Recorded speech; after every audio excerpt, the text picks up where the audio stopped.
तो hello everyone and welcome to my channel. और आज हम बात करेंगे पैरालिसिस या फिर स्ट्रोक पेशेंट्स के बारे में।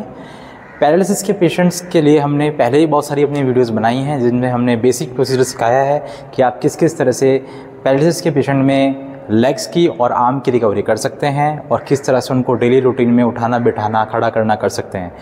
आज की वीडियो में मैं आपके साथ बताने जा रहा हूं कि अपर लिम या फिर हाथ के लिए हम ऐसी कौन सी अच्छी एक्सरसाइज करें जिससे कि हाथ में अपर लिम में एक स्टेबिलिटी कंपोनेंट डेवलप हो और हाथ हमारा अच्छी तरह से काम करे। क्योंकि हम देखते क्या हैं, स्टार्टिंग दौर से ही जब पैरालिसिस पेशेंट को फिजियोथेरेपी सेशन दिए जाते हैं तो मोबिलिटी एस्पेक्ट पे ज़्यादा फोकस किया जाता है रैदर देन स्टेबिलिटी। तो जब इंसान थोड़ा थोड़ा ताकत डेवलप करता है और अपना हाथ उठाता है तो वो इस तरह से अपना हाथ उठाता है और थोड़ी देर बाद जाके एक सिनर्जी फॉलो करता है और एबनॉर्मल तरीके से अपना हाथ उठाना शुरू करता है। तो अगर मान लो पेशेंट को हाथ उठाने के लिए तो थोड़ा आगे तक जाएगा और फिर अपना हाथ ऐसे कर लेगा। वो इसलिए क्योंकि जो शोल्डर्स की आपकी डायनेमिक स्टेबलाइजर्स हैं और जो आपकी स्टेबिलिटी प्रोवाइड करने वाली मसल्स हैं उनकी अच्छी तरह से ट्रेनिंग नहीं होती, इसी वजह से इतना एब्डोमिनल पैटर्न पेशेंट फॉलो करता है। तो मैं आज की वीडियो में क्या एक ऐसी अच्छी एक्सरसाइज शेयर करने जा रहा हूं जिससे कि शोल्डर में, आपके एब्डोमेन्स में और आपके पोस्चर में एक स्टेबिलिटी डेवलप हो, जिससे कि आप अपना आर्म का मूवमेंट बहुत ही इफिशिएंट तरीके से कर पाएँ। So let's start with the practical demonstration of the exercise.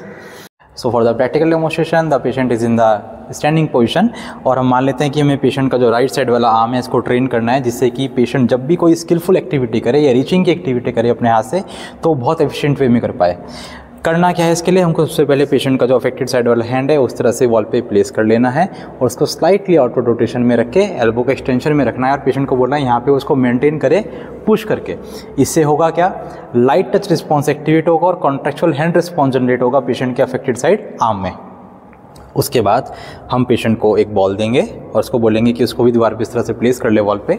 अब इस पोजीशन में खड़े होने से ही पेशेंट की जो मिड लाइन ओरिएंटेशन है वो भी एक्टिवेट हो रही है, एक्सियल ओरिएंटेशन एक्टिवेट हो रही है, साथ ही साथ पेशेंट लर्न कर पा रहा है अफेक्टेड साइड पे वेट बेयरिंग करना।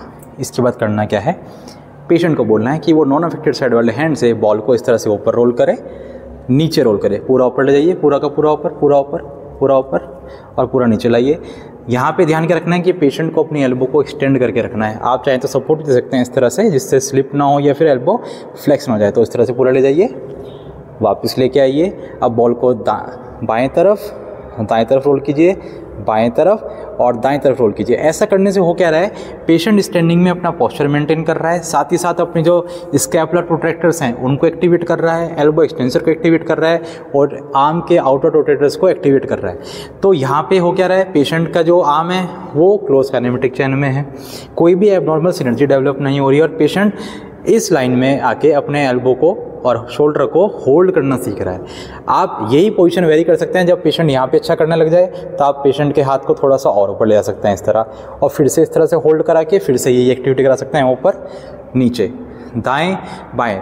ये एक ड्यूल टास्क एक्टिविटी है जिससे कि पेशेंट का जो ब्रेन है वो ज़्यादा चैलेंज होगा और ज़्यादा जल्दी एक्टिवेट होगा, क्योंकि पेशेंट को यहाँ पे अपने सही हाथ से काम भी करना पड़ रहा है और अपने अफेक्टेड साइड आर्म्स को बैलेंस भी बनाए रखना पड़ रहा है, क्योंकि उसको दीवार में पुश करना पड़ रहा है अपने इस पोजीशन को होल्ड करने के लिए।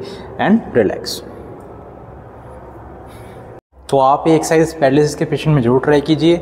अगर हो सके तो पेशेंट से खुद करवाइए, अगर ज़रूरत पड़ रही है तो आप उसको सपोर्ट दे सकते हैं एल्बो शोल्डर से, जिससे कि उसका अपर लिम में एक स्टेबिलिटी कंपोनेंट ऐड हो और वो अच्छी तरह से अपने अपर लिम की मूवमेंट कर पाए। और अपना फीडबैक हमको कमेंट सेक्शन में जरूर बताइए। Till then stay connected and thank you.